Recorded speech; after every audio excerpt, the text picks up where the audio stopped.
Dans l'évangile de Jésus-Christ, selon saint Matthieu. En ce temps-là, Jésus disait à ses disciples : « Méfiez-vous des hommes. Ils vous livreront aux tribunaux et vous flagelleront dans leurs synagogues. Vous serez conduits devant des gouverneurs et des rois à cause de moi. Il y aura là un témoignage pour eux et pour les païens.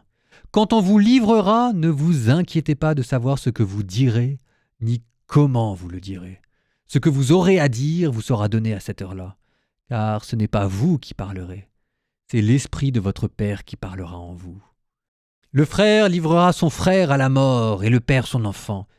Les enfants se dresseront contre leurs parents et les feront mettre à mort. Vous serez détestés de tous à cause de mon nom, mais celui qui aura persévéré jusqu'à la fin, celui-là sera sauvé. »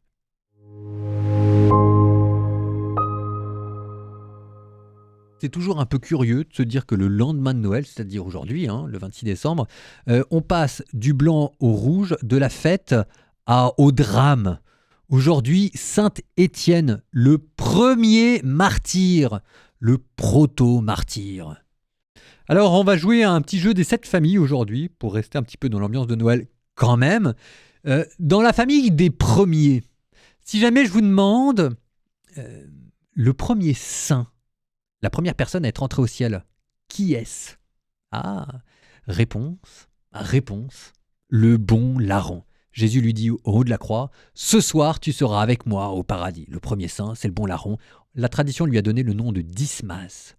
Le premier martyr, je vous l'ai donné, Saint Étienne. Si je vous dis maintenant, le premier non-juif à être devenu chrétien.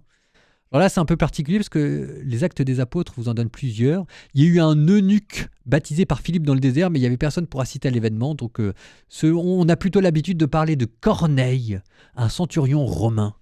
Si jamais maintenant je vous dis le premier successeur des apôtres, la première personne à avoir succédé, à avoir remplacé un autre apôtre, qui est-ce ?